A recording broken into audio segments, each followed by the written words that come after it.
I'm Alexandra, and I'm a victim of domestic violence. Well, that's what they call it, but a lot of people don't really know what that means. For me, it means that ever since I was 4 years old, my father used me as a punching bag, and later as his plaything. When you're little, it's hard to know the difference between what's right and what's wrong. Daddy always called me his special girl, and I always had the greatest birthdays and the nicest clothes, and I've even been to Disney 6 times.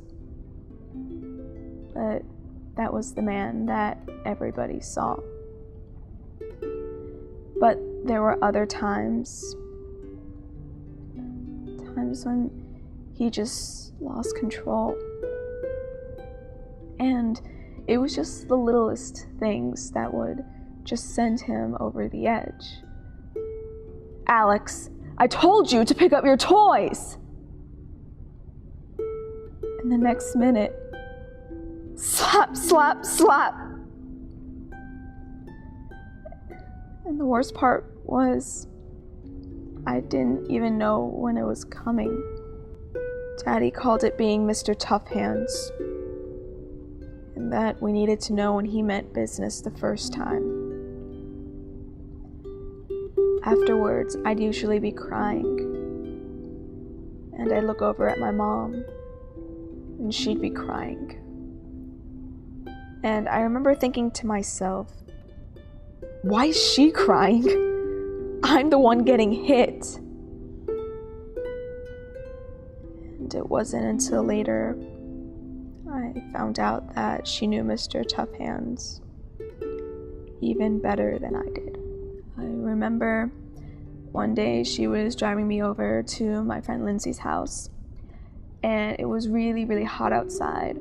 And I remember Lindsay's mom coming up to me, and she asked me, why was your mom wearing such a high-necked shirt on such a hot day?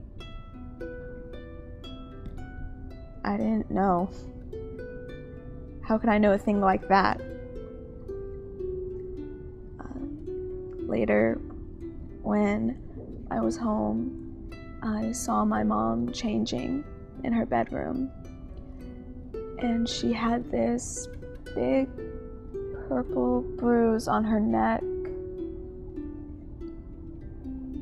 and there was one on her arm. That was it. She didn't want anybody to know. She always told me how she hated the summers. Yeah, Mr. Tough Hands. It just seemed like he could be so kind to other people. But when we were alone, it was just the littlest things that would just make him erupt. I think my mom had learned to cry silently. Eventually, they stopped sleeping together. And that's when he would come into my room. I can't really talk about that.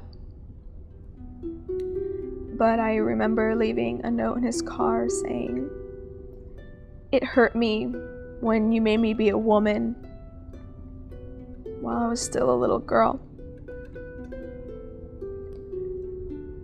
And people tell me, "You should have told somebody." I did. I told somebody.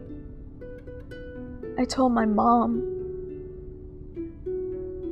But she was so afraid of him that I think she pretended not to hear me. And I even told somebody else, my school principal. But what do you do when that somebody plays golf with your dad every Sunday. He wouldn't believe me. But it's all right now. Daddy's gone, and it's just my mom and me.